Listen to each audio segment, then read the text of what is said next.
right, folks, grab a seat and pour your drink neat as Whiskers and Whiskeys presents Tales of the Trophies, the Big Ten's greatest rivalries. I'm Mike. With me, as always, EJ and Joe, basking in the glory of yet another great college football weekend and one hell of a Shillelagh Trophy game. I mean, from start to finish, it was incredible. Game day being there was awesome. Seeing Coach do the picks were fantastic. Absolutely awesome Saturday of college football. How are we doing, boys? Doing great. I totally agree with you. It was a fantastic slate of games. I think it was pretty good. We had a lot of games that didn't go as we expected, and then we had some that kind of did. So it was a good mix of games. Yeah, and it was I would love to see. I think that Iowa State was definitely the highlight of the weekend. That was my favorite game, anyways. So it was just so great that our first game where it was played, we talked about it, and it was played that Saturday. Like that just kind of worked out perfectly. It was fantastic. It was. As we put on our Instagram, we kind of have all the rankings out there now of all of our different episodes and all the trophies and all the rivalries. And, Cyhawk was definitely my favorite thus far. I think that the ratings showed that. And, it was great that we had such a good game to go with it too. Like it really, really good matchup and just a fantastic, like Jack Trice Stadium is so incredibly underrated. I thought it's a beautiful place. It needs more publicity on a national scale because it's just a really, really fantastic stadium. Yeah. Go ahead.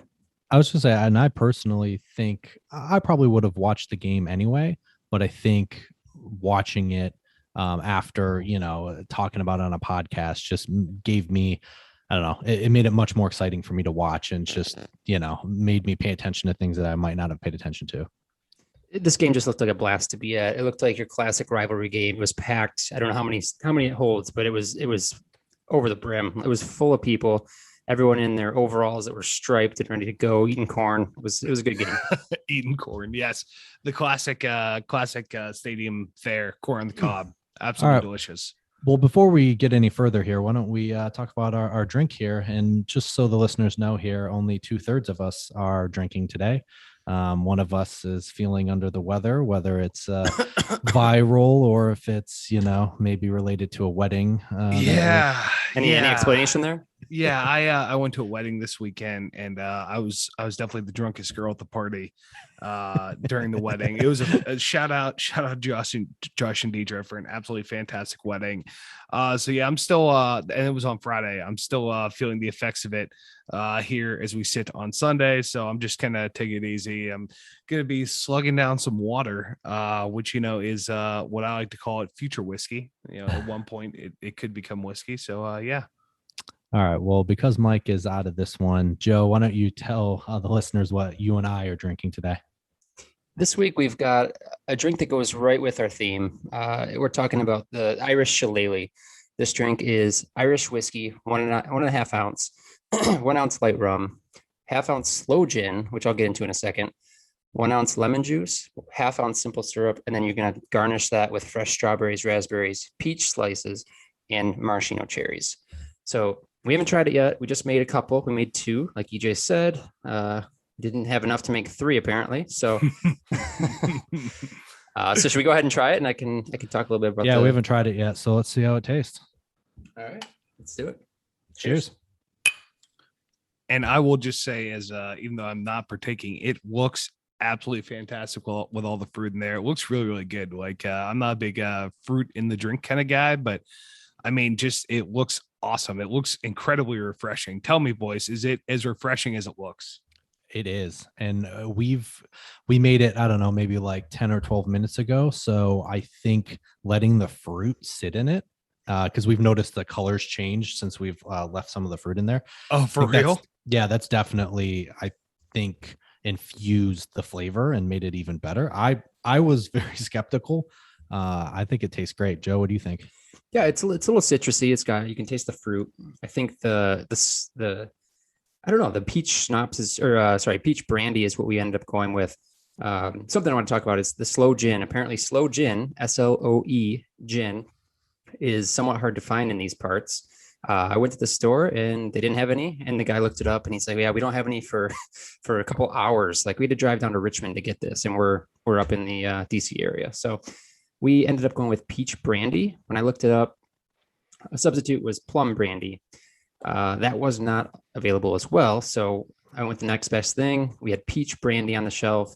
We have peaches in the drink. So we went ahead and went with that. So I think it is a good replacement and it's pretty good. It's citrusy. It's got some tang to it. So I've never even heard of sloe gin before. So is it supposed to be like a it's sweeter? Yep, it's sweeter. So my in-laws are here and we were having this conversation upstairs when we were making it. And my mother-in-law was like, sloe gin. Yeah, we used to, she said that when she was just at about drinking age, maybe a little under, that they used to drink sloe gin fizzes. So it's kind of maybe a fruitier drink. So a little bit of sloe gin, a little bit of tonic water. It's like a modern day, old school version of a seltzer. Yeah, it could be. Absolutely. I will say, if you guys are all keeping track of what Joe said was in it. So there is Irish whiskey, there is brandy now, there is rum. So please excuse us if the two of us we're slurring, have gone off the rails by the end, because there were some football games earlier too. Right. Even a sip in, it definitely tastes that alcohol content. So sorry, Joe, I interrupted you. Go ahead. Yeah. So I was just going to give a little bit of background on sloe gin. It's a red liqueur. It is made with gin. And I think that's obviously where the name comes from. But it comes from sloes, which is, I guess, a fruit that's a relative of the plum. And it's 15 to 30% alcohol by volume. So I didn't even know that a sloe I've never heard of a sloe, never seen a sloe at a store. So Joe, you should have really hit us with a fun fact there. You should have prompted fun fact, because that's what that is. I had no idea there's a fruit named that either. Well, I assumed everyone knew what a sloe was. Guess that's on me. But yeah, so I think that's pretty much it for this drink. There's not too much to it. There's a lot of alcohol, but not too much history behind it. We just thought it really fit with the theme of the trophy this week. So this is it.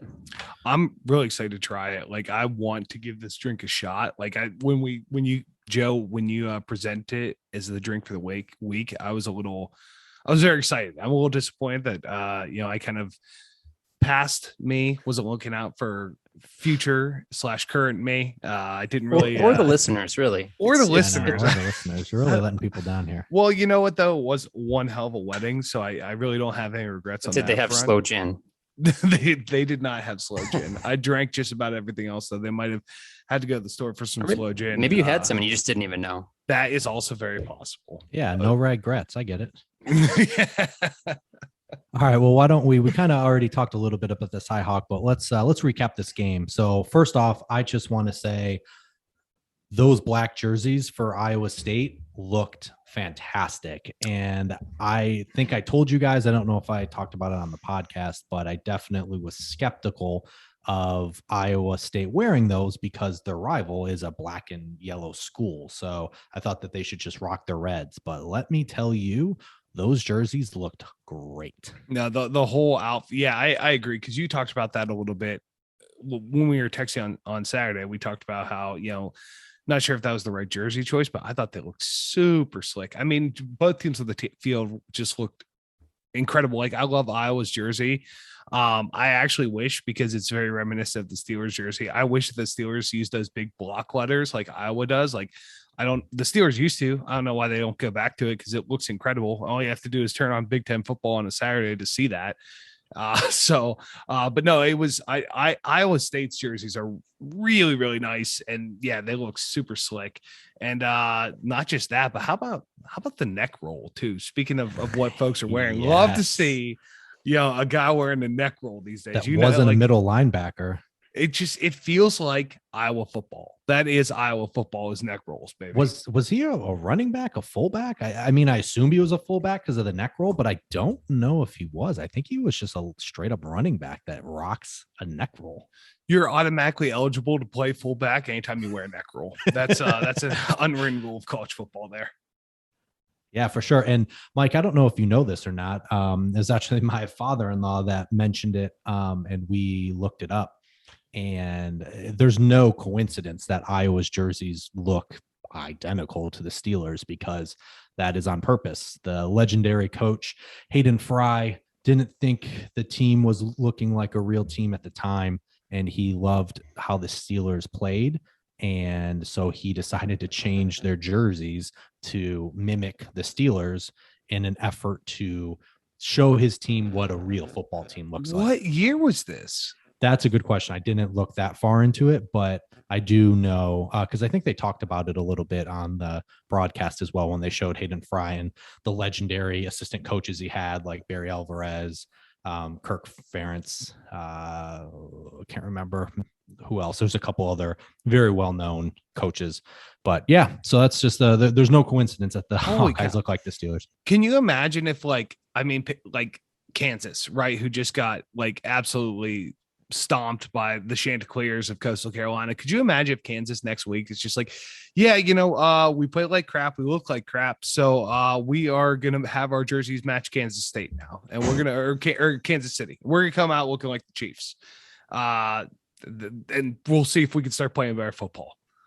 Like, I love that. I mean, it's like Deion Sanders said, look good, feel good, play good, they pay good, you live good, you die good. So I got a little update real quick. Okay. Yeah. Monty Pottebaum is this player we're talking about. He's listed as a fullback on the website, or on ESPN at least. Okay. Number 38. So yeah. Just a big beefy boy. Just a big beefy fullback. 6'1", 250. Yeah. I'm getting back to the game, just kind of the game wise. I mean, it was a great game to begin with. Both defenses are fantastic. It got off the rails because Iowa State just couldn't avoid a turnover. They just turned it over like time after time. Iowa itself is on a crazy turnover streak. I believe they had double-digit turnovers in the first game against Indiana. I know they had 2. I want to say the broadcast said they had 3 or 4, and then they had 4 this game too. So, oh, wow. Yeah, so they are, again, that's probably going to even out eventually, but they're just on a roll. And I mean, Iowa's offense didn't look that great. I mean, Tyler Goodson's one of the best running backs in the Big Ten. Mm-hmm. He's it. The Petrus is just a game manager, but when you have a defense like that and the quarterback knows his role, you can beat some teams. And just, it seemed like where Iowa took care of the ball and didn't turn it over and just played real conservative, played good defense, Iowa State just kind of couldn't get out of their own way. And then it just had a snowball effect. Yeah. I mean, unfortunately, made it took the game out of.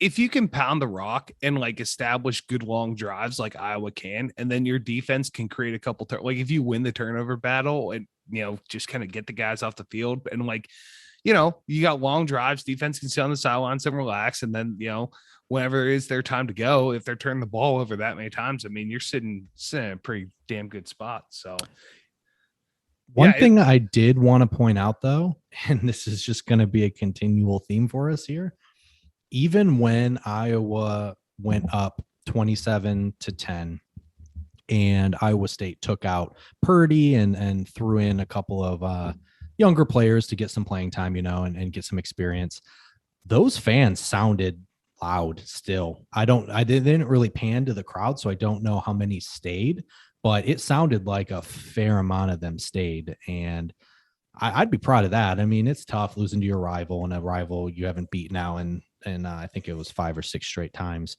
And at home. And at home, a lot of hype. First time it's ranked, you were ranked higher. I mean, you kind of, like Joe mentioned, I think that would have been a blast to be there. And I'm glad the fans, it sounded like, stuck through to the end. Yeah, it was like watching the game, it was all pretty much a commercial. In between every like Applebee's commercial with that song. Yeah. Fancy. Hey, it's not getting old to me. I absolutely love it. Not yet. Not yet. It won't be there. It feels good. I feel good. I like that song, but it was like just a bunch of commercials for Iowa. I was like, holy cow, I really want to go next year. And I would love to go like and see like the whole road show that they do the week beforehand, like see the rivalry. And like I said, Jack Trice Stadium looks towards the open end where they have the elevated scoreboard, you know, like I really like that. I think that looks slick. And yeah, Jack Trice Stadium looks freaking dope. So, and I will say, as sweet as that stadium looked and sounded, I mean, Kinnick's a legendary, been around since like the 20s or 30s. It's has a very cool, famous wave that they do before the game. The fans do and the players. So, I think as loud as Ames was and as excited as the fans were, I think a game in Iowa City next year at Kinnick. Ooh, watch out. Oh yeah. Yeah, that is great. But has that been renewed yet? I know you mentioned last podcast that this contract was up. Good point. Good point. It has not, but I think in today's no brainer. Really, like I think there will be like riots. Yeah, I think you're going to start to see riots. You see a lot of cornfields of Iowa. Beer league bowlers just take up their pitchforks. If they do not renew this, those ADs might be out of a job. I don't know that it's feasible for them. At this point. And I do want to say one thing that I texted you guys about during the game, but I forgot about till now. Like when we were talking about the turnovers, like, you know, Chris Fowler trying to find out, like it was 9/11 yesterday, obviously. And, you know, Chris Fowler trying to find a good time to like, you know, pay tribute, say some nice words about the things that they do at Iowa State, like to pay tribute to that. And I mean, that's always tough, right? Like when you try to fit something serious into a broadcast, you have to pick the right time. So it's like, okay, Iowa State's just starting to drive here. There's, you know, the game's like getting out of hand for Iowa State a little bit. So he's like, okay, you know, third quarter, this is probably a good of time. Here's my chance. Yeah, here's my chance. And then boom, pick six, like right as he's talking about it. Just I felt for Chris Fowler. I know what he's trying to do, but just like, gosh darn it, like he's just got to be sitting there in the booth, like slamming his hand on the table, like son of a gun. I had the whole in the production crew, they like had the whole video set up and everything, and just not the right time. No, I think the NFL did it right today, where they had a really cool set of videos before the game. And I think that, and like during halftime, I think that's the best time to address it. I think it's too difficult to address it mid-game because inevitably these commentators have to talk about the game. So, you know, like you said, it sounded tough. Silly in a sense, because he did it the best way he could, but you could tell that he felt terrible. You're at that point, you're set up for failure. It's kind of a lose-lose. Like you said, it's important to do it before the game, kind of not to get it out of the way, just to make sure that the timing is there and that you have ample opportunity to honor those people and get that all, you know, taken care of as it should be. Yeah, it wasn't as bad as a Castellanos drive to deep right. As a 4-1 game. Yeah, definitely not. The last thing I just want to say before we move on to some other games here, I was very disappointed that we didn't get a shot of the trophy, like of the hoisting of the trophy at the end of the game. I know. I thought they had some great pictures of it throughout game day, throughout the broadcast. It was on the desk at game day. It was featured prominently. They did so well, and then they cut us to Michigan, Washington, which still had a ton of time left. Yeah, there's like 15, 20 minutes until game started. And I saw clips afterwards of the players hoisting it and walking on the field. So they definitely had the chance to. I'm just very disappointed that we didn't get to see it on the broadcast. Missed opportunity there. As a Michigan fan, I as well was disappointed. At the end, they showed the back of the trophy as before it was picked up or anything, and then just cut away from it to a different game. All right. Well, why don't we move into some other games here? Why don't we start with some upsets? We'll kind of just cruise through these here. So the first upset that's got to happen here is Ohio State and Oregon. Oregon just coming into Columbus, down 2 superstars on defense, and just took it to Ohio State. What a day. So I was still driving back from the wedding whenever this game was going on, and I text you guys because we got stuck in traffic. I'm like, what in the world is happening right now? Because I was trying to look at updates here and there and stuff like that. I just couldn't believe it, like especially when you don't have like Thibodeau and Flo were the guys that were out, right? So like incredible like they were able to go in Columbus, do what they did, and it sounded like, I mean, you guys watched the whole game. It sounded like it was all defense, right? Like that Oregon's defense just showed up to play. Yeah, so it was all defense, but it was still like it was a high scoring game for the most part. Yeah, you pretty much had, which is a weird thing to say because I don't think since modern day Oregon has been good that you can ever say the strength of the teams on the defense, but that defense is going to get them places. And they did all of this without the top three. I mean, Thibodeau is going to be the first pick that's not a quarterback in next year's draft. And Flo isn't eligible, but he will be, even as a middle linebacker, going to be in the conversation for top 10, potentially top 5 pick. So to do that without them against a good Ohio State offense, I mean, because as much as we talk about it, like, you know, their defense is really the weakness, and they just played fantastic. It was a very close game, and then Oregon got up, just got like the stop they needed, and then the offense just rolled, and the offense was really just running. Like the quarterback played fine. Brown was okay.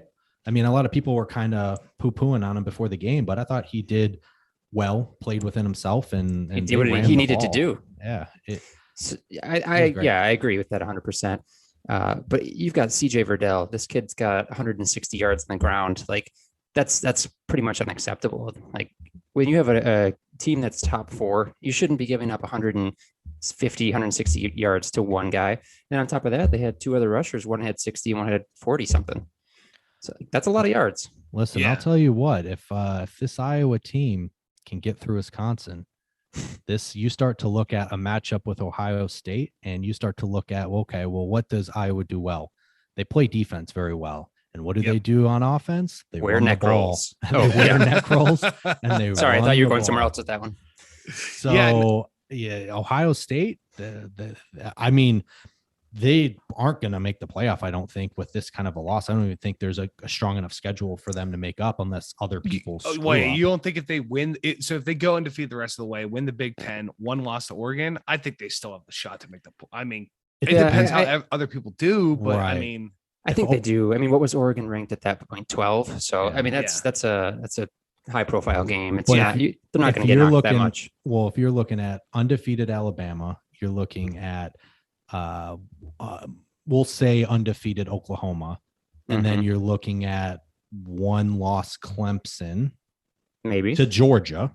Yeah, I don't know. Where does Georgia factor into that too? Yeah, that's true. And then Oregon, where does Oregon factor into it? So then you say Oregon runs the table, Oklahoma runs the table, Alabama runs the table, and then you have Georgia, Clemson, Ohio State. I don't think it's Ohio State right now. That's if Oregon were to run the table, it's undefeated Oregon, and then let's say you have undefeated Oklahoma, and then let's say Alabama and Georgia. If they go undefeated into the SEC game, then it's like, well, probably going to have to take both of them. Like, especially if I would say if Georgia were to lose, they have a better chance of getting in than Alabama if they were to lose. So I'm telling you, I think the committee is going to look at Ohio State because that's not like they look great against Minnesota. I personally think Ohio State probably has one more loss in them, to be honest with you. So I think this is going to be a moot point. I think so anyway. Too.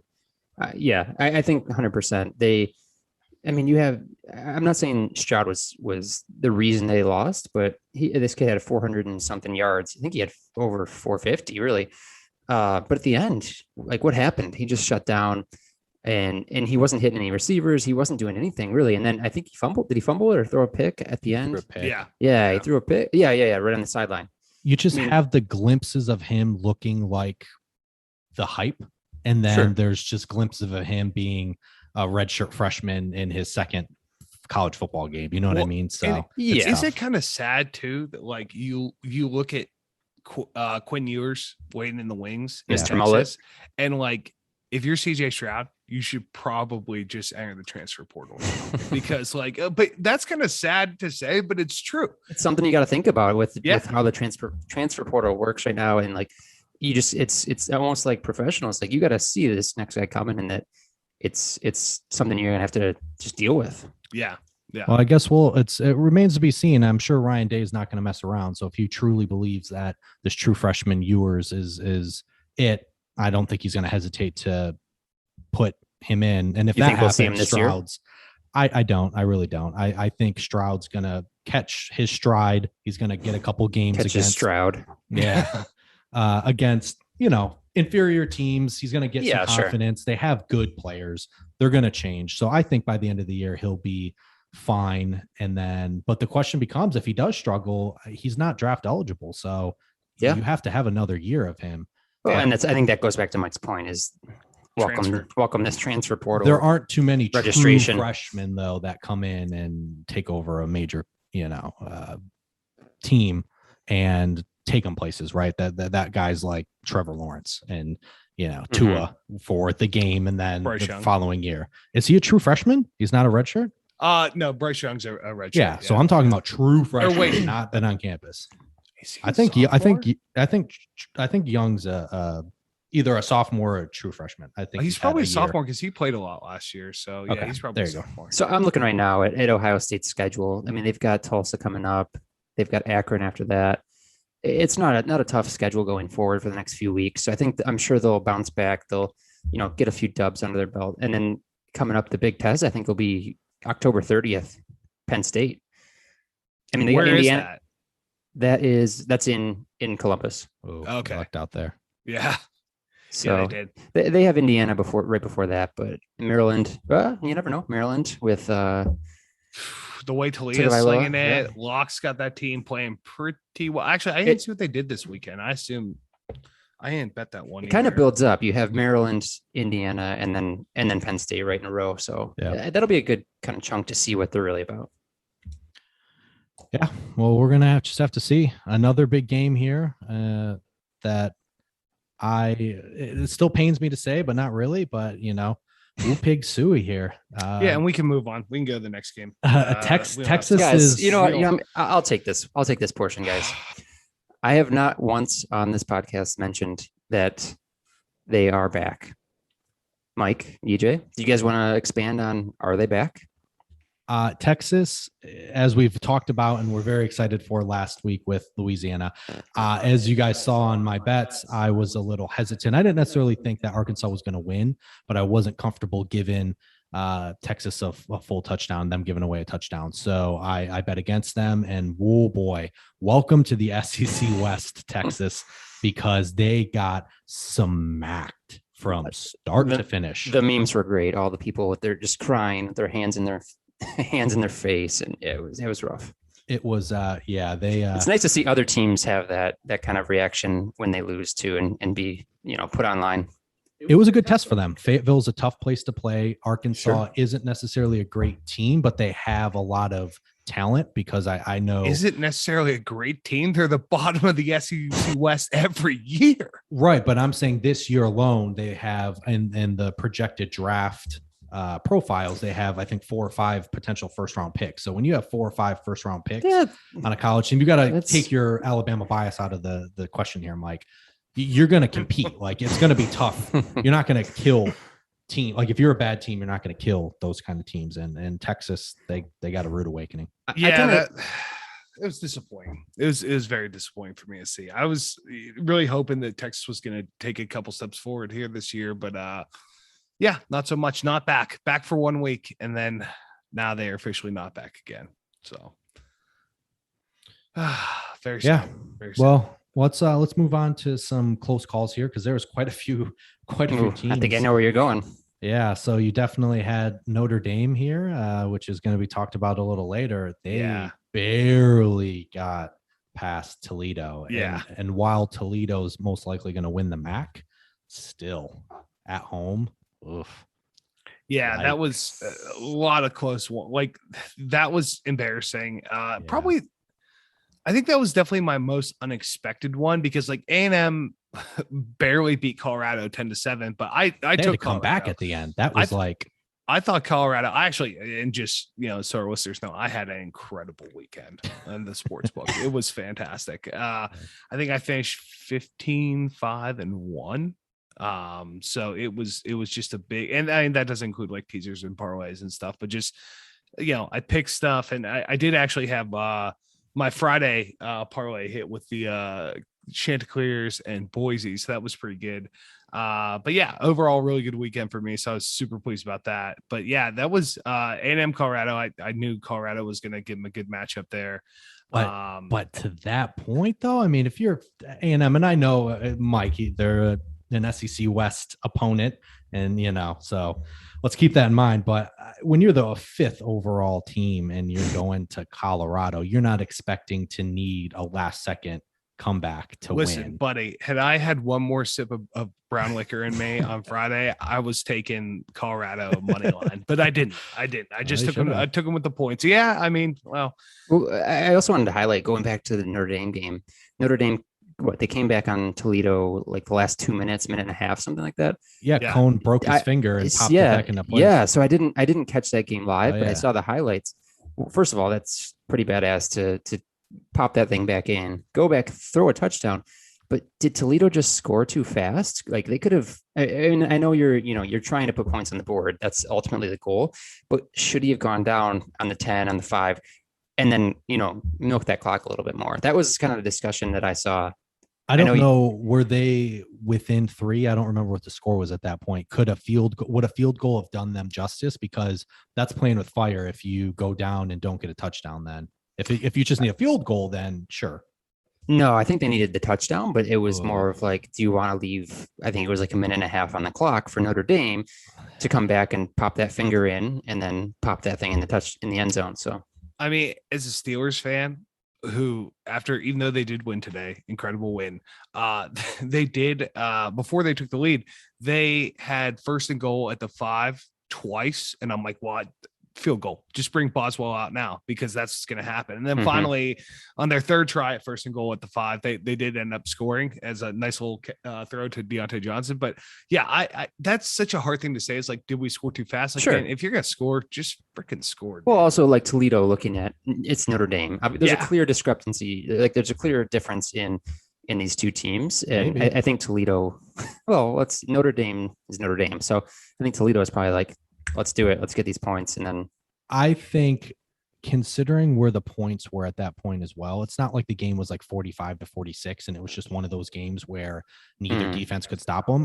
What the game finished, like 28-24 or something. 29-32. Yeah. So at that point, clearly Toledo had made some stops. Yeah, it was a game. Yeah. So I think if it was a real barn burner and it was just like, 2 plays and touchdowns galore, like an Oklahoma State type game, then maybe I would agree. Run and gun, yeah. But I think given the circumstances, I think they did the right thing. But like I said, Cone literally had his finger dislocated, and while the refs were calling a flag, he didn't even have a timeout to sort it out. It was personal foul, and he runs over to the sideline, and while the refs, all in one motion, while they're figuring this out, he gets it popped back in, and then, this is where Toledo screwed up. Notre Dame has like 1 star player on offense. He's like a 5-star, they call him Baby Gronk. Mayer's the tight end. Yeah. He was 1-on-1 with a linebacker. I mean, give me a break. Well, that's what I mean. That's what's coming if you're on Toledo's sideline. If you got that headset on, that's who they have lining up to try and get this thing in the end zone and win the game. So triple cover him. Yeah. And also, a little side note, there's one other person that I know that has done that before and popped that finger in a video similar to the Notre Dame quarterback. Any idea who that was? We follow him on Instagram.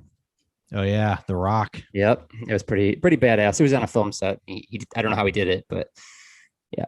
He was dislocated and he popped that thing back in and went back to work. And the other close call here, which is good for me as a Michigan State fan, was and not surprising, I almost took Appalachian State, was Miami really struggled with Appalachian State at home. I think that bodes well for Michigan State because they got physically beat up by Alabama and now got physically beat up by the Mountaineers. Yeah. So, teaser for next week too, before, like, I know we'll get to what games we're looking forward to next week. I'll say mine right now. I mean, Michigan State, Miami, another tough test for Miami, and Michigan State's looked really good the past 2 weeks. So this is an opportunity for them. I think if they get this win, I think they'll make it into the top 25 for sure. This is just the measuring stick. I think 6-6 going into this season was in a bowl game was good. That would have been good progress. They beat Miami and expectations probably changed there. Yeah, we'll see for sure. Good measuring stick for them for sure. All right, so some statement wins here to kind of finish this up. So we had Stanford, which I tried to stay up for that. Clobbered them. I could not, because Stanford looked horrible in week 1. So for them to smack USC, Yeah. Oh boy, They'll be USC dropping. I was not on back. the couch drinking my liquid IV and just falling asleep to You had a great weekend until it turned really bad. that's how the great ones usually go. Yeah. I was just drinking my liquid IV and yeah, Stanford just absolutely beat the hell out of USC. Tough. I mean, USC really impressed me in their week 1. I faded them week 1 and I didn't take this game. But because I thought it might be a trap, and turns out it was. Stanford just kicked the crap out of them. Also, I wanted to talk about this next one. Georgia looked incredible with Stetson Bennett at the helm, 288 yards, 5 touchdowns. I wanted to also touch on, though, the turnover. I don't know if you guys saw this, but UAB at the end of the game, they had to pick 6, right? Like, I think it ended up like 56-7 or something like that. And they have this. So they're the Blazers, right? And their mascot's a dragon. They have this turnover chain that's skull and crossbones with a massive dragon skull, like Game of Thrones dragon skull. And the guy like put it on.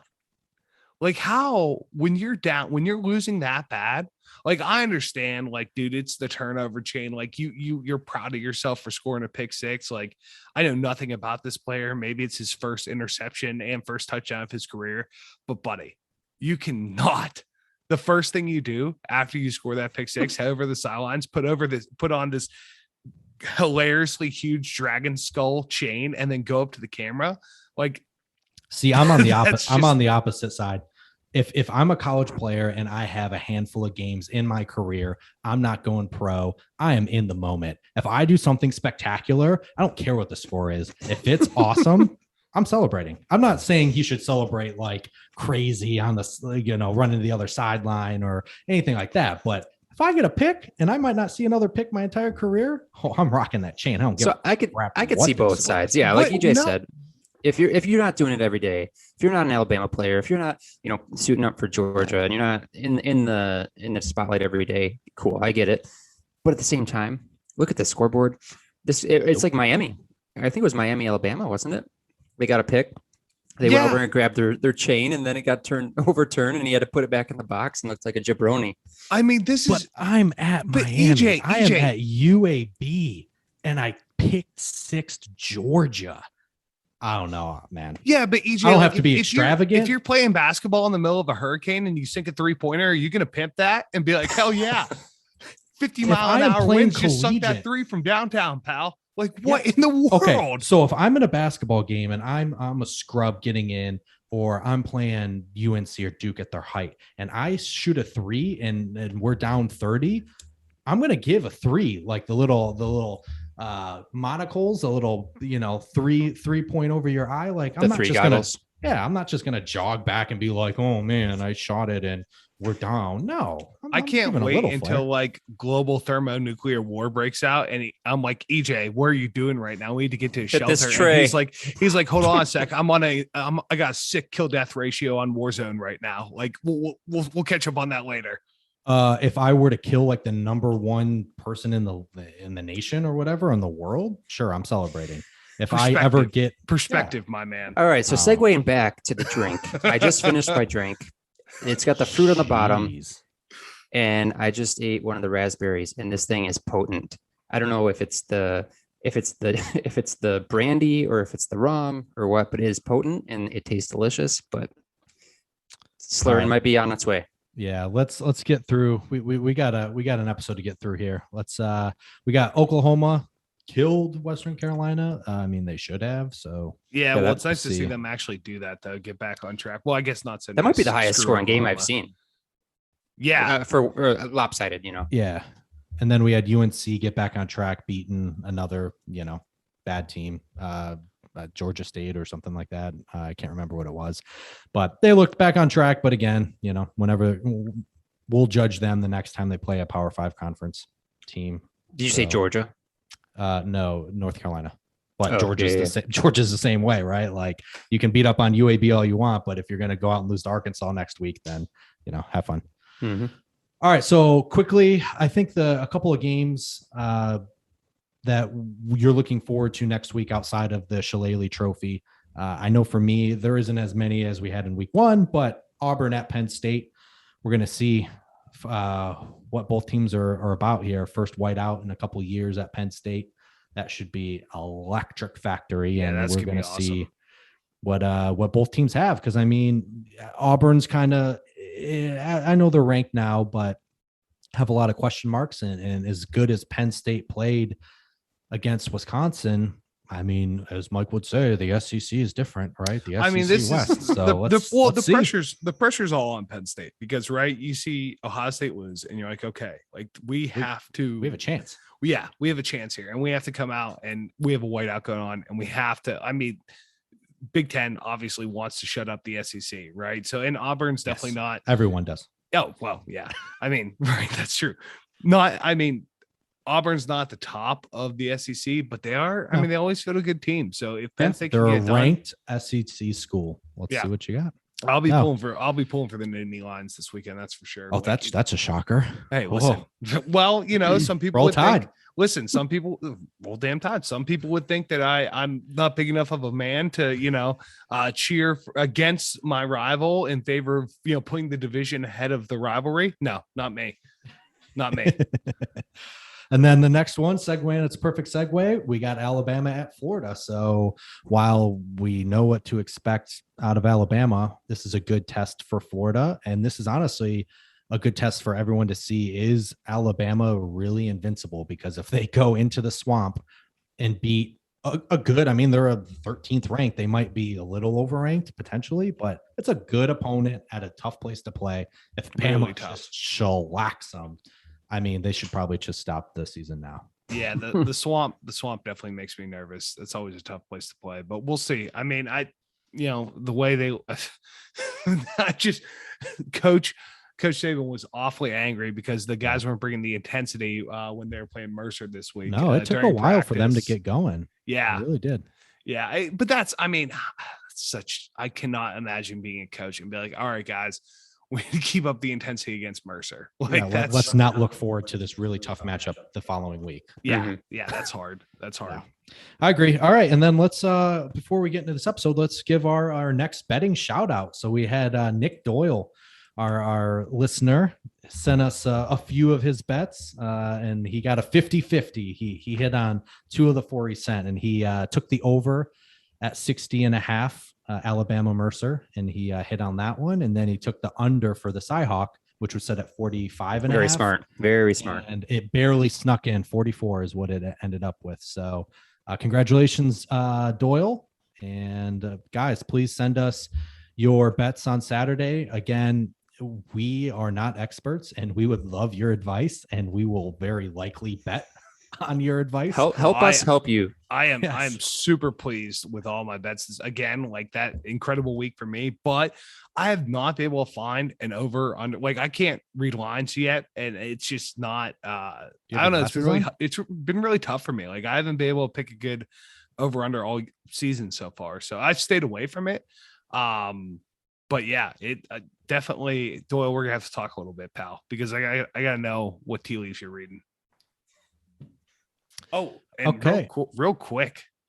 The Chiefs are now up on top of the Browns. Did I see that correctly? Yes, sir. 33-29 with 5 minutes left. In the world? We're about to cash this parlay that we made. Yeah, talking about bets here. We the 3 of us have a bet, and the last piece of the puzzle is the Chiefs just to win outright against the Browns. Just money line. They've been down, and guess they're not anymher. So just I'll fill everyone in. This bet it's through Barstool. It's the Chiefs just outright win. 49ers. Unfortunate outright win. Eagles plus 7.5. I think they just won the money line, right?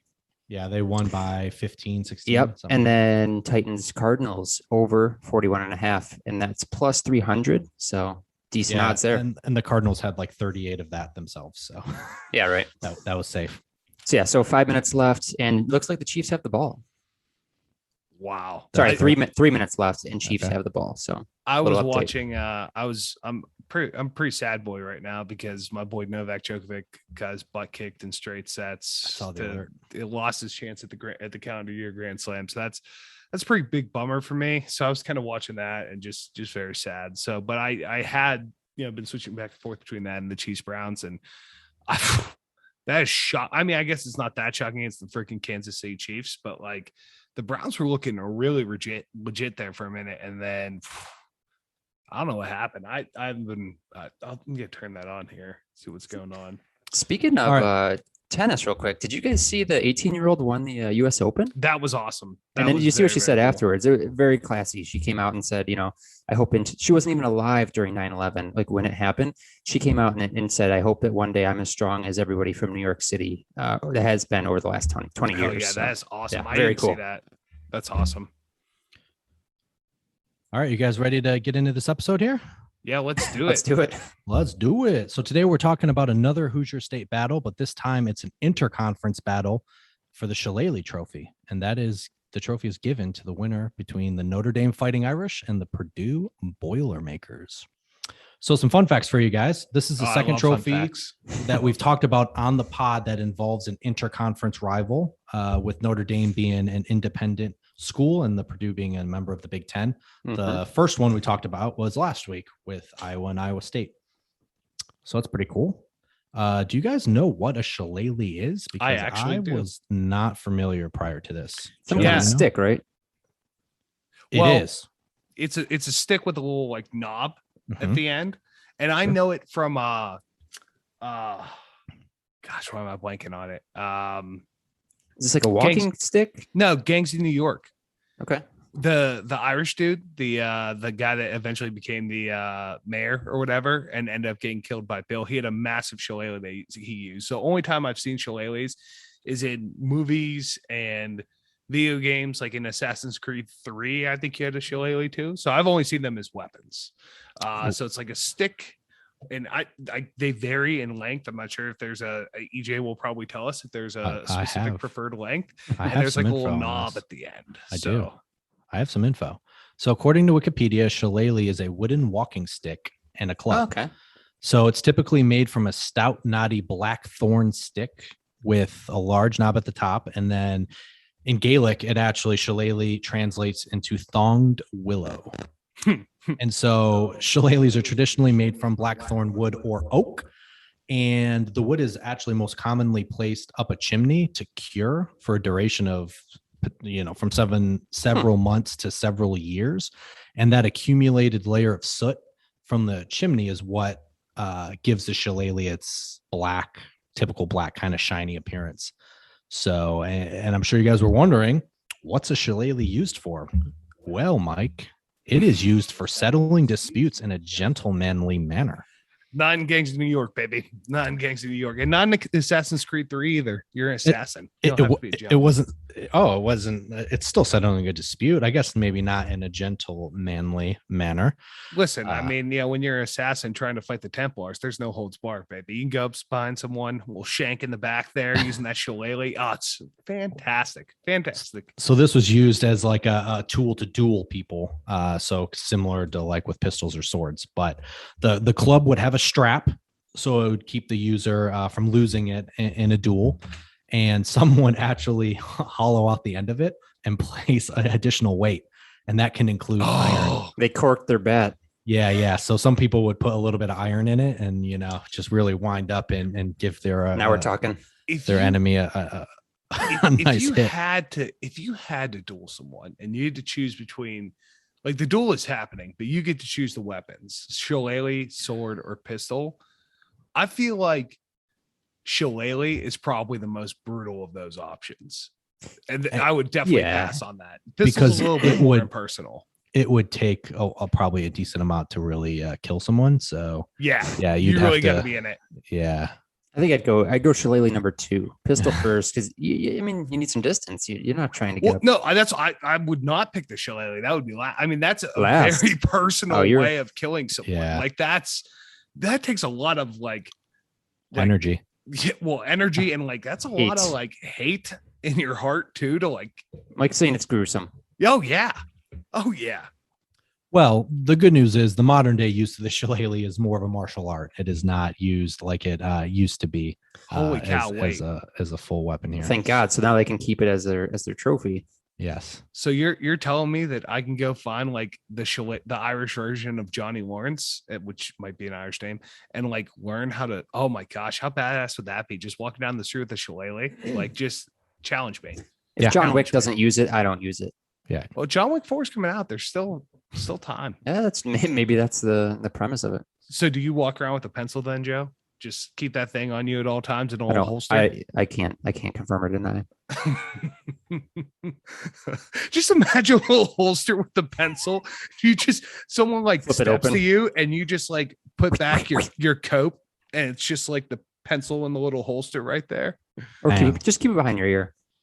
Oh yeah, even better. No, don't do that. And we went through that in Detroit. Pencils and ears. Right. Let's not talk about Bad pencils choice and of ears. words there. My bad. All right. The next fun fact I have for you guys is a nice one. I want to see if you guys can get this. So Notre Dame, this is one of 7 rivalry trophies, 7 that Notre Dame has played for over the years, including 2 other shillelagh related trophies. Shocker. So can you guys name the other 7 trophies? The school and the trophy. That the opponent and the trophy. Well, hold on. So this is one of 7 rivalry trophies Notre Dame has. I gave you one. Notre Dame If you has the just scroll. jeweled shillelagh with Yes. USC. There's one. Yeah, and gosh, I don't think I know any. I mean, there's a picture if you guys scroll. But Hold there's on. one that I gave Hold you. on. What's You also have a picture of shillelaghs here of different like Yeah, there's a lot shape of and shillelaghs form. there. Is Yeah. that a mace at the end of a shillelagh? Yeah. Is that that's like a morning star? That's like a morning star attached. This is Renaissance level. Holy Shillelaghs. cow! yeah, Who guys would weren't messing wield around. that thing.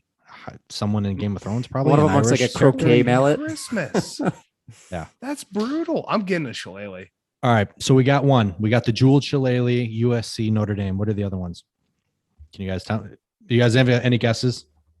Honestly, I don't think I have any. Okay, Mike, got any guesses here? So I think Notre Dame also plays. Do they play Northwestern for a rivalry? They sure do. Okay, nice. That is for the shillelagh.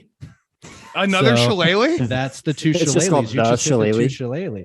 Yeah, that one is a little interesting. I'm going to cover it real quick because this is probably not one that we were going to talk about anyway in future podcasts episodes. But in 1931, there was a shillelagh. So it was a 3-pronged knotty piece of wood, and it was a gift from William T. Cosgrove, which was the first prime minister of the Irish Free State when they won their independence or fought for their independence and won from the United Kingdom.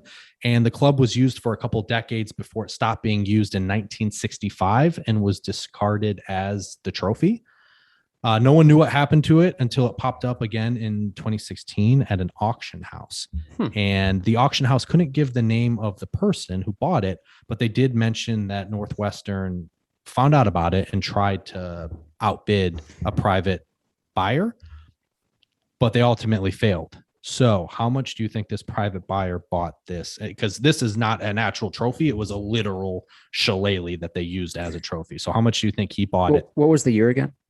So it was made or it was brought over and given as a gift in 1931, and they bought it in 2016. So how much do you think he bought it for? Or she, I guess it could be. Go with $15. No. Okay. Wait, they so outbid. I just scrolled down. This was introduced by Newt Rockney. Is that Yes. correct? Yes. Did I anticipate you on a fact there, or No. is that okay to share? No, that's okay to share. I posted that so you guys could see it. So with the Newt Rockney thing, I'm gonna think that at auction and Notre Dame fans are nuts. I'm gonna say 50K. 12,000. Oh, okay. I went way Jeez. high. So if I'm Northwestern, you couldn't have put forth a historic thing like that. You couldn't have found any kind of donor that would give you some money to be able to buy that. That seems They got pretty outbid. low to me because I mean I know that Notre Dame fans are obsessive about the Irish and especially Newt Rockne too. Yeah, So, I'm just like, thinking about the year. The year itself, like it should be a lower amount, I thought. Now, to be fair, I don't know how much publicity it had when it went to auction because it was just gone for so many years. Obviously, Northwestern caught wind of it and tried How to. much was that damn bucket? And how much was go back into episode 1. How much was the little brown jug? It was Just like 50 30 cents, years before, 60 cents, 50 cents. and now we're up to 12 G's. Yeah. But All it's also, it was from Ireland. It was an authentic shillelagh yeah. from. All right. So you guys got 2 of them. The other ones that you guys are missing are the megaphone versus Michigan State, introduced in 1949. Okay. So I'm just going to go through these because these might be ones that we talk about in a future podcast. Mike, you got the jeweled shillelagh versus USC. They have one 1952. one against an armed forces school too. I don't know if it's Army or Navy, but it's do. one of them. Yeah. So then you have the Ireland Trophy / Frank Leahy Trophy Memorial Bowl, a big thing, and that's versus Boston College. That was introduced. I could see that. Yeah, in 1975. Irish connection. Yeah, Yep. I should guess that one. In 1989, it's the Legends Trophy, and that is given between Notre Dame and Stanford. So another one of their rivals. And then the last one, Mike, you alluded to, I didn't get an exact date, but it's called the Rip Miller Trophy, and it is awarded to the winner between Notre Dame and Navy. Okay. Okay. I would guess Army. I knew it was an armed forces school because you just think about like the historic rivalries with them. So, okay. Yep. All right. So guys, why don't you scroll down and give me a first impression of this trophy? Not what I was expecting. So I know the jeweled shillelagh. I've seen that before. And it's like obviously a shillelagh, it's emblazoned with jewels. This is expensive jewels, by the way. How much do they cost? I don't know. We'll get into that when we talk about that rivalry. All right. But it's not cheap. It's heavily guarded because it's not a cheap trophy. Yeah. No, this isn't what I was expecting. It's just like it kind of reminds me a little bit of like if Thor was Irish and he didn't wield a hammer, he just wielded a shillelagh because it's like the handle of shillelagh. It's like it's shorter. Yeah. It's like stuck into the way. Yeah. It's just the best. It's stuck into the Joe loves marble. It's just stuck. It's stuck into the trophy. Like the platform of the trophy is it's wooden. There's a bunch of like football medallions on it. It's tiered. It looks like it's like tiers. There's 3 levels, and then what looks like a placing podium where it's first, second, third. On either side is like a little guy, looks like he's doing a little like ballerina move. I assume that is that's very kicking. strange. I'm not gonna he's lie. Kicking. He kind of looks like Robbie Gould earlier in the Niners when he was practicing his kick and slipped, literally that was fell on great. his butt in his practice swing before he went up for a field goal against the Lions today. It was pretty embarrassing. The conditions were brutal. Yeah, brutal inside that dome. You know, it was really 70. It was 70 and mild in the dome, and he fell. So I think this kind of looks. I would describe it as like, just at first glance, it looks kind of like the Lincoln Monument. It has the steps in the front, and then it's got like a little kind of like square structure looking thing with some footballs on it, and then 2 very strange, like mannequin looking figures kicking. It looks like the figures look like trophy. The people that are on trophies for like elementary school, right? Yeah, that we got as like participation trophies. Very poor form. It looks like they're punting the ball. Yeah, it looks like there's no ball. I don't think. Yeah. Why would you not have? I mean, all due respect to kickers and punters out there, but why would you not have like someone down in like a 3-point stance or like catching a ball or like a Heisman type thing? Like that just seems like. What year was this again? Sorry, I blanked on that. I haven't given it to you yet. Okay. Good. Okay. Well, I think that. So you did not. That's why I'm wondering, because it's very. I don't know. It's just strange. 1957. Okay, that makes sense. Anything after that, I think 70s, 80s, it would be very wild to have this stature, this pose. Yeah. It's definitely something where it's like football was still becoming more of a thing. And the footballs themselves, it just looks like they're like, well, what should we put on here to make it look nicer? Like, oh, we'll put some footballs on. It looks almost like tacky, kind of. Yeah, it does look a little tacky. But I think that the shillelagh in school, like I said, it looks like cool. Cool. Also, you have this one random football like glued on at the bottom left, unless that's like, oh, we won one more game. Let's put this next one on. Is that it? Yeah, I think Okay, that's the okay. case. Yeah, those are Okay, given to the winners of. Okay. Yeah, it looks pretty uneven there. Yeah. Okay. Like, well, we ran out of footballs. Here it is. All right, let me give you We guys got some of this the one history. left. Might as well put it on. Yeah, let's put it Yeah, on. exactly. So the first matchup was in 1896, and Purdue won that matchup 28-22. And believe it or not, which is pretty crazy. Hold on. You're gonna yeah, I'm listen echoing to it it. now. Kansas City just won Did they? 33-29, That wasn't even an echo. That was just the universe like reacting to that. letting us know. Yeah, I Well, think how'd it they needed me win? to Did stop. they score to win or did they? No, that was the hold score off? for like the last 5 minutes. I think they held off. Sweet Christmas, boy! I feel for Browns fans almost there. What would the score of that at one point? They were kicking the crap Almost. out of them. Yeah, you can't count Patty Mahomes out. It was All right, 38-3. let me lasso you guys here, because as much as I think the listeners care about us making money, which I don't know that they do, Well, they want to make money too. let's lasso it in here, guys. We still got quite a few things to get through here. So believe it or not, these schools played each other annually from 1946 to 2014, which is pretty crazy to me. If you have an independent and you have a member of the Big Ten. Obviously, in 2014, Notre Dame partially joined the ACC, and that forced them to make some scheduling decisions.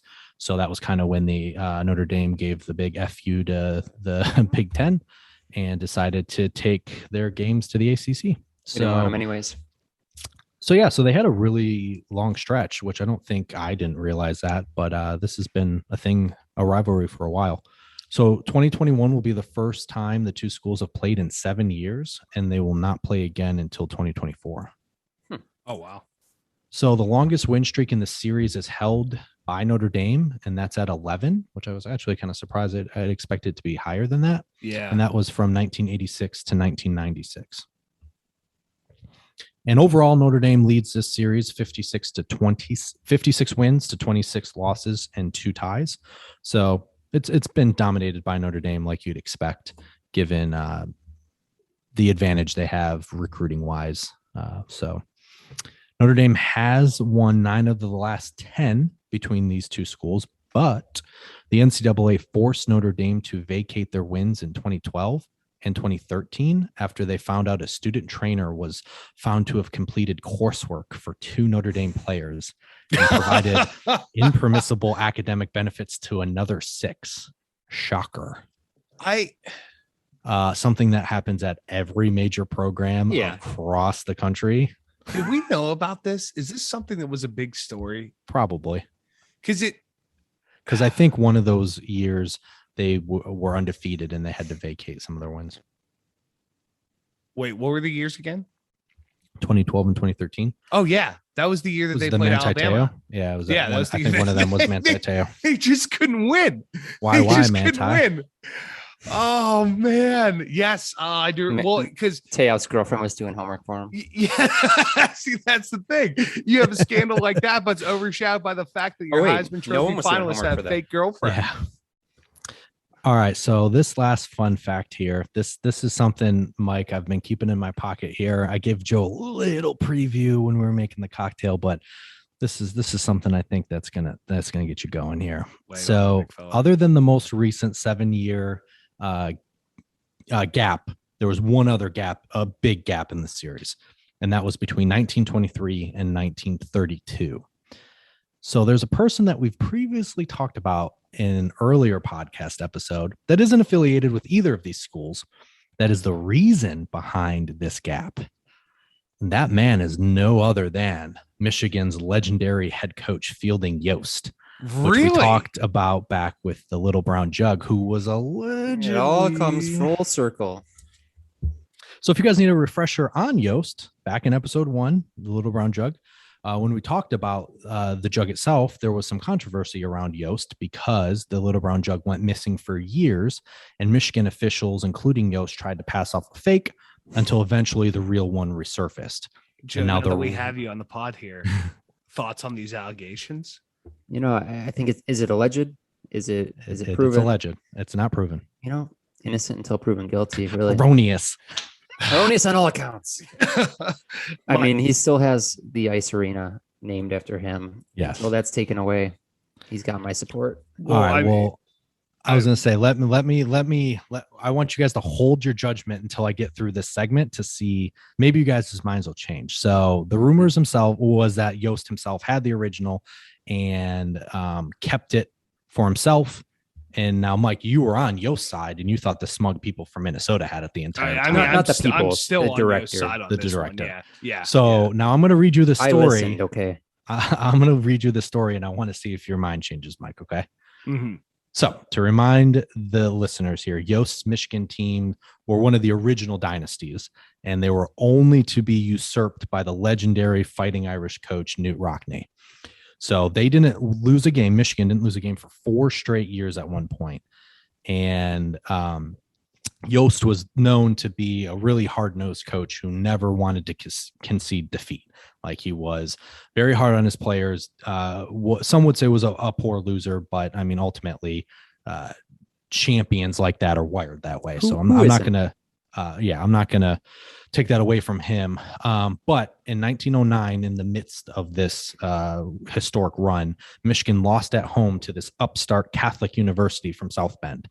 And Yost responded to the 11-3 defeat by describing it as an exhibition game that the Wolverines approached, in quotations, caring little whether we won or lost. See, this is why Yost isn't that great of a coach, because Nick Saban was chewing out his players on the sideline when they played freaking Mercer.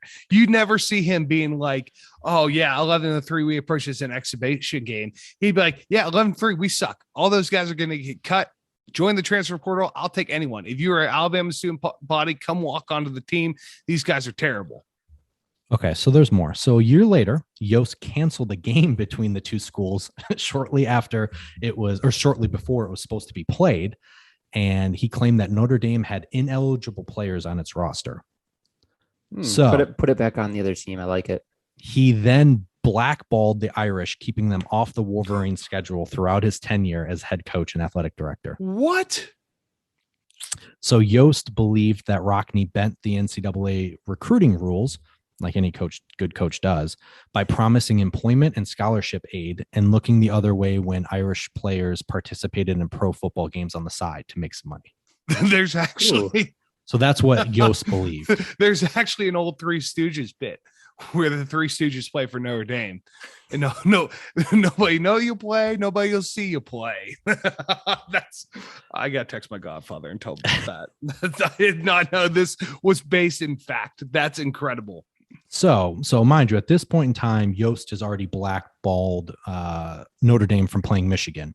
But as a reform movement swept the Big Ten in the 1920s, Yost not only led the opposition to Notre Dame's membership, but he also pressured other schools, including Purdue, to not schedule Notre Dame. Wow, that's vindictive. Yep. So this is incredible. I'm thinking he might have had something to do with this jug disappearance now, because that is... That's pretty bad. That's like, so it's because when they lost, it's like your girlfriend breaks up with you, and it's like, I broke up with her, man. She did. I'm just trying to hang out for the summer. No, I'm not mad at her. And then you blackball her from your fraternity house. You tell everybody to stop hanging out with her. Like, that is, yep. What a diabolical bastard. Yep. That's what happened, essentially. So this hatred, I was going to say, this hatred between the two schools and Yost and Rockne lasted all the way through Rockne's unfortunate death and untimely death from a plane crash in 1931. So I will say, though, where was Yost when this happened? Yeah, that's the question. I will say, to Yost's defense, once after Rockne's death, he did give him credit for what he had done for college football. So he did, in the end, did the right thing and gave him his credit respectfully. But yeah, so now, Mike, I ask you, do you think Yost stole that original Little Brown Jug? I'm coming around to it, pal. This is an unbelievable level of spite, like the likes of which you just don't see anymore. Like, that's incredible. Yeah. Oh yeah. I got a fun fact question that I just thought of, and it actually came up during the Michigan game the other night. I don't know if you guys were watching it. Do you guys know when the Michigan's first night game at the Big House against Notre I Dame. When was saw it? that, and We might have watched it together, to be honest. that What year? shocked me. Mike, I know what it is because I Okay. remember the answer. So the question is, what year was Michigan's first night game at the Big House? Yeah, they first act like ever they're night game? Yeah, they Yeah. act like they're freaking Wrigley Field here. Oh, yeah. Like that makes me think it's like in the 90s or something like that. Wrong. 2011 Really? against Notre Dame. Yep. Yeah, I know. That's crazy. Holy cow. Now, to be fair, for all the listeners that haven't been to Ann Arbor, that is a nightmare place to go. Not that the Big House is very cool, Just in general? very historic. Yes, there's one lane in, one lane out. Yeah. It takes like 4.5 hours to get out of that town. It's miserable. So Holy for them cow. to not want people to miss work the next day makes sense. Yeah. Yeah. An example is we went to the Winter Classic when the Red Wings played not Montreal, Toronto a couple years back, and it took us. It probably would have taken us 3 or 4 hours just to get out of Ann Arbor, and we stopped at a place to get pizza. We got pizza, ate our food, hung out for a while, and then drove home. And it still took us probably 2 hours to get out. Yeah, we got an Uber, mind you, and it took us like 6 hours for the Uber to get to us. It was crazy. But even if we were to have been sober and drive, it would have taken us 3.5 hours to get out of there. It's crazy. Jeez, All right. So like I said to you guys before, the first game that the trophy was used in was actually in 1957. And Joe, you can just put your hand down now. I already know what you're going to ask me. Yes, I will paint you a picture of what America was like in 1957. So you can just put that hand down. Yes. I for the listeners, I put the hand down. So 20. My hand's still up. Just in the air. You don't know what to do with them? I don't know what to do with my hands. I'm so excited. So 22-year-old Elvis Presley buys Graceland for $100,000 back in 1957. And do you guys know where Graceland is located? Oh, you guys should know Tennessee. this. Yes, but where? I mean, What is it city? What city? outside? Oh, okay. Knoxville? Nope. Other side of the state. So Nashville. Keep going west. Gosh, I don't know Tennessee. I have no idea. Yeah, I've never. Memphis, guys. Memphis. The only other big That fits. Okay. Samsonite. I was way off. Yes, he bought Graceland for $100,000 in 1957, which is located in Memphis. So the Brooklyn Dodgers owner, Walter O'Malley, agreed to move the team from Brooklyn to Los Angeles in 1957. And the reason behind that was that they needed a new ballpark, and they originally wanted to keep the team in Brooklyn. And they actually turned down a parcel of land in Flushing Meadows, Queens, which ended up being the home of the New York Mets. Yeah. So the owner wanted the city to finance the land in Brooklyn. Story as old as time, rich people not wanting to buy their own Pay stadiums. their own damn stadiums. Yeah. And the city told them to shove it. So following World War II, there was a lot of transcontinental flights. So it was a lot more readily available to average people to get across the country. So Los Angeles officials started to court teams at the 1956 World Series, to try and find a team that would come west to be in Los Angeles. And originally they actually were eyeing the Washington Senators, who ended up moving to Bloomington, Minnesota, and later became the Minnesota Twins. But eventually it was agreed upon that the Dodgers would move to LA and played their final game at Ebbets Field on September 24th, 1957. And that was the Dodgers won that game 2-0 over the Pittsburgh Pirates. Always comes back to the Pirates, baby. And it was also interesting that the baseball team, the New York Giants, also moved to San Francisco in the same year in 1957. And they are the namesake for the football Giants, if you were wondering. The football Giants are named after the original baseball team. What's that gotta be like moving from New York to LA or San Francisco as a franchise? Like especially in the 50s. Yeah. I mean, especially San Francisco was probably, really on the cusp of hippie and just a completely different culture than New York City at that point. Big time. I mean, It's a big it's even change. still right now it is. Yeah, no, definitely. Other things that happened. So the Civil Rights Act of 1957 was signed into effect following the SCOTUS decision of Brown v. Board in 1954. So this is the first of many civil rights bills to be signed to help achieve equality in the country. And this one in particular was in this bill. they created the U.S. Commission on Civil Rights. And that is a bipartisan independent commission charged with the responsibility for investigating, reporting on, and making recommendations concerning civil rights issues. And that commission is still active today. Very important civil rights movement there in 1957. Landmark, some would say. Landmark. Yeah, 100%. West Side Story opens on Broadway. Interesting there. That's about the... No, never mind. Carry on. Proceed. The Milwaukee Braves beat the New York Yankees in the World Series 4-3.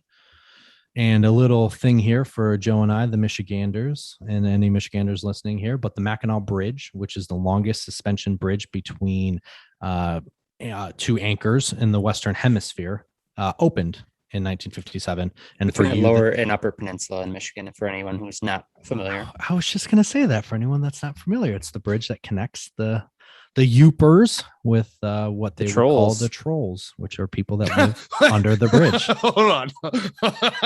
I've never heard that. Is that a thing? Yeah, you've never heard that? No. Yeah, so we call them Yoopers for being from the upper peninsula. Oh, you got them good there, pal. The UP, and they call us trolls, all 10 of them that live up there, because we live underneath the bridge. Who started that? Who you think called who first? I think Mike the Youper. Yeah. Or John, maybe John the Youper. I can't remember which one. Do you think the people from like lower Michigan were like, either way, it's perfect. It's people from lower Michigan are like, we're gonna call you Youpers, and they're like, fine, you're a bunch of trolls. It's like, but it was just a friendly little comment. Or do you think the people from like the upper peninsula were like, yeah, you're a bunch of trolls, and then I guys were like, you're I think it was a bunch of Youpers first. Yeah, I think they called us trolls probably because they didn't like us coming across into their peninsula. And I'm gonna go out on a limb here and say we're never gonna have a listener from a Youper listener. Wait, but if you are, please. We love you. Your trolls here love you. All right, awesome. So let me hit you with the rest of the history, and with this trophy, there isn't a lot of it. Hence why we've talked about a lot of other things leading up to this. So before the 1957 game, a merchant seaman and fighting Irish fan, Joe McLaughlin, purchased a blackthorn oak club in Ireland, and he brought it over, and that was the first time it was used for the winner of this trophy. He was just a fighting Irish fan and had bought this shillelagh and thought it was pretty cool. What a McLaughlin was the guy's name? Yep, Joe McLaughlin. Perfect name for it. I mean, that's perfect. Yeah, and the winner has its initials put on those football medallions that you guys were talking about, along with the score, and that is placed on the oak stand that the shillelagh sits upon. So there are scores on those little footballs? Yep. Okay, that makes more sense. Yeah, they're pretty cool. And I'll give you guys a little bit of famous games over the years. So I kind of talked about earlier with the trophy name, but there was a coach, Frank Leahy. He coached Notre Dame to one of the greatest dynasties ever in college football. So after Knute Rockne, they went undefeated, winning 3 straight national championships from 1946 through 1949. But on October 7th, 1950, Purdue traveled to South Bend, and QB Dale Samuels, in just his second game, led the Boilermakers to a 28-14 upset over the Irish. The Spoilermakers showed, handed the Irish their first loss since 1945 and showed the country that Leahy was a mere mortal. Spoilermakers, I like it. I do. I like that too. I like it. And do I dare say that Purdue is QBU? Because Purdue has a number of QBs that have had success in the NFL. Indeed. And believe it or not, they are tied for first for the number of Super Bowl winning quarterbacks from one school. And that's with 3. Can you tell me who those 3 Super Bowl winning Purdue quarterbacks were? Breeze. Yes. Oh shoot. Why am I blanking on it now? Oh gosh. One of them is the father of a father-son duo that both played quarterback in the league? Any guesses? I hate myself. Oh, why? My brain is just so dehydrated from the weekend. Come on, get some neurons to fire together. Well, that guy is Hall of Famer Bob Greasy. I should have known that. Yeah. He led the Dolphins to 2 Super Bowl wins in Super Bowl 7 and 8. And the Super Bowl 7 victory was the famous undefeated season for the Dolphins. Breeze, as you mentioned, led the Saints to a 31-17 victory against the Indianapolis Colts in Super Bowl 44. And the last quarterback was Len Dawson, who led the Kansas City Chiefs to a 23-7 victory in Super Bowl 4 against the Minnesota Vikings, that feared Purple People Eaters D-line. Yeah, I guess you don't really think of Purdue as QBU, but no. I mean, 3 is nothing to be. They've had good guys, right? too. Kyle Orton went to a Super Bowl, even though he was considered an average quarterback. He still went, and I think there were 3 or 4 other quarterbacks that went pro and had pretty long careers. So believe it or not, they've had quite a few. But I mentioned before that they were tied for first with 3 quarterbacks that's won the Super Bowl. Can you name the other school that they're tied with at the top? Don't think about it too much, Mike.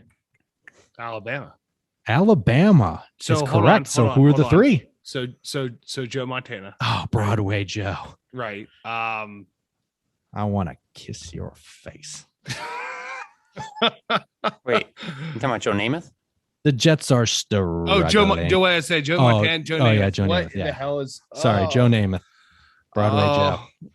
My the Jets are struggling. I was like, you guys are not on the same page here. Who are the other 2 Alabama I think it's quarterbacks? Clear. I'm not having a great time. Not having a great time right now. My brain. Mike, can you not give me the other 2? No, I don't think I can. Oh my goodness. Well, the first one was the one that won the first Super Bowl, I believe, and Bart Starr for the Green Bay Packers. Yeah. And the other one was our Oakland Raider, Kenny Stabler. Damn. Oh, Mike, man, that weekend really got to. I was really hoping you had those. Hold on. I'm just looking right now because, yeah. So Purdue had its best stretch in the series from 1950 to 1969, and which is when a lot of these quarterbacks played.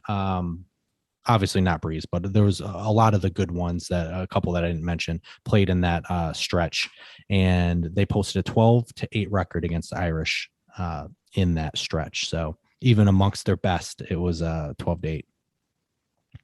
And that's really going to do it. So why don't we give our rankings here pretty quick? Again, looks 1 to 5, history 1 to 5, rivalry 1 to 5, and overall bottom tier, middle tier, top tier. So I just still can't believe that I did that. I'm actually looking up stuff right now about Purdue and their cradle of quarterbacks. So you got Len Dawson, Grease, and then it's funny because right.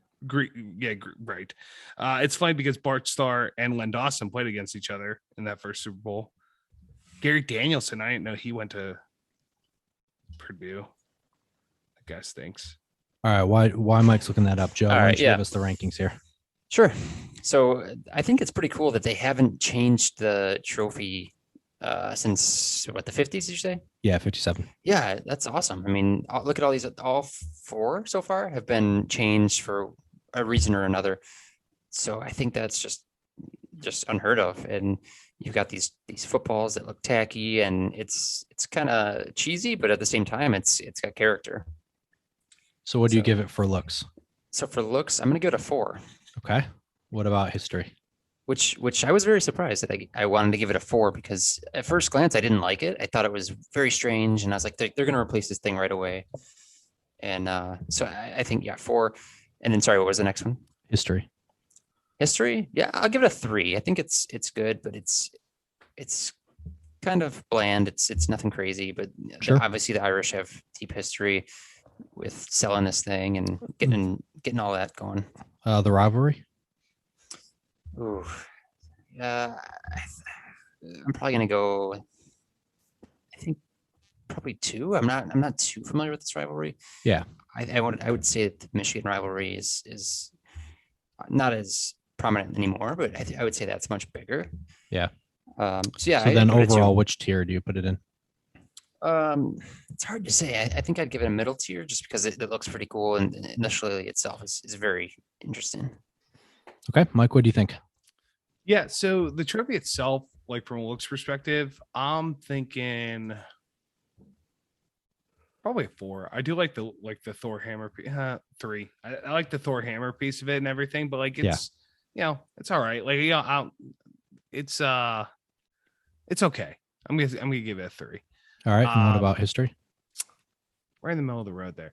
History, man, like a 2. I mean, it's just like not like cool, man. You went to Ireland, you came back, you brought this thing, and they put it in there. That's pretty awesome. Although one thing I do want to say is that it is pretty cool. This is like the only trophy so far where it's, or not the only one, but like it hasn't been stolen, it hasn't been reused, nothing like they haven't changed it out. Like that's pretty neat. So, but yeah, history's probably a 2 for me. Is it the only one that hasn't been changed at all? Because even like the little round jug, they had a temporary. Well, I guess they like painted it, but they had a temporary one for a minute, right? Oh yeah, I guess so. It got stolen. Yeah. Well, the old oaken bucket. Well, they tried to pass one. Yeah. Okay. Old oaken bucket's been the same. Old oaken bucket and this one are the only 2 that haven't changed that we've talked about thus far. And then rivalry. Like a 1. I mean, Notre Dame dog walks them. So yeah, it is what it is. Yeah. And where do you put this? What tier? Low. Mm-hmm. Yeah. So I give it a 3.5 in looks. I think it's cool that it has a shillelagh on top. I think the rest of it's fine. I do like the footballs. I think the footballs make it unique. It's different. They're a little tacky, but at least it's unique.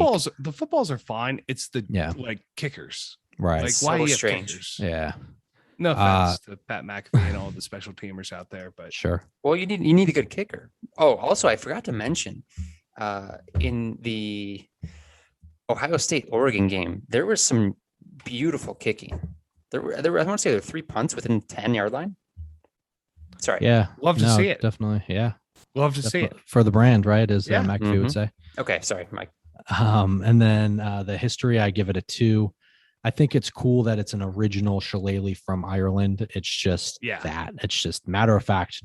Fan brought it over, handed it over, and it was put on a trophy or put on like a, welded to a trophy, and that was it. So I think that's cool. Would you guys rather see it not posted on this stand, like just a shillelagh by itself that's like 5 feet long? So that's why I sent you guys the picture of, or included the picture of the Northwestern Notre Dame shillelagh, because that was literally a shillelagh that they just in the middle of it put like a metal plaque. And I think that's that. I would prefer that. is agreed. Awesome. Agreed. But it's also take it out of easy to steal. Yeah. That too. Yeah. It's not questionable why this one hasn't been stolen yet, because it's hard to move. Sure. And then the rivalry, it's a 1. I mean, Notre Dame's has a historic run. They're just a very storied college program. Purdue's not in football. And then obviously the games between the 2 just aren't very good typically. So I'm going to give that it's going to be a bottom tier for me. So why don't we preview this game? So we got the number 12 Notre Dame Fighting Irish. They got dropped down to 12 after their close call. They're 2-0, and they are hosting the unranked Boilermakers, and they're also 2-0. Personally, for me, I'm thinking a trap game for Notre Dame, because Notre Dame has Wisconsin the next week, and they have looked. I mean, they barely beat Florida State and barely beat Toledo. And while Purdue is not good, I don't know if Notre Dame's good. Well, at what point is it a trap game? Is it just a Notre Dame stinks game? No offense to the Irish fan out there, but I mean, let's be real about it. Like, Florida State took you to overtime, which, all due respect to Florida State, like they do put together a good, historically good program, and I think they are on the uprise. Place was loud. It was hard to play there. Fine. Right. Toledo's an incredible MAC team, right? But at home. Yeah. I'm gonna. So I don't even know if it's a trap game. Like, well, then what was Toledo? Are they just looking ahead to? Yeah. I'm gonna put this on upset alert. I'm interested to see what the spread is. 7. That's not a lot. No, That's for a Purdue team Yeah. on the road. Ooh, I don't know. Those holy Vegas crap. knows something. Okay, well, actually, boy, Notre Dame actually has quite a gauntlet to run after this. So you might be right where they're looking ahead, because they have Purdue at home. They go to Wisconsin, then Cincinnati comes to South Bend, and then they go to Blacksburg for Virginia Tech. Yeah, it's not great. And also, like, I'm looking at Purdue's schedule right now. Their last game, they won 49-0 against UConn. And their first game they beat. I'm not saying UConn's a powerhouse, but no, and they beat Oregon State, which is a Power 5 team. So it's not like they played. I mean, I guess UConn would be considered maybe not Power 5. I mean, it's technically Big East, but still, they're gonna show up. They're not playing Mercer. No, they're not. So it'll be interesting to see. They're not playing UConn's more like it. I think St. Mary's School for the Deaf and Blind could give UConn a run for their money. They had 49 points and they didn't even score. This is an interesting one, and good news, because it's Notre Dame. It is a nationally televised game, so we're going to be able to catch this one. NBC at 2:30 Eastern Standard Time. So I'm actually going to be where I would definitely not watch this game. No. Otherwise, I'm going to tune in, and I'm wondering if the Boilermakers can be the spoiler makers once more. We'll see. I haven't decided. I'm either going to not bet it, or I'm going to take the Irish my 7, because I just, they shouldn't lose. I'm just thinking about how angry Brian Kelly is probably in his office right now. I think that he's going to pull this one out, and they're going to get to 3-0, and then they're going to get dog walked their next 3 games to get 3-3. I think one of the biggest question marks going into this is just because Cone was able to, put that finger back into place, adrenaline running, and throws one pass. That's true.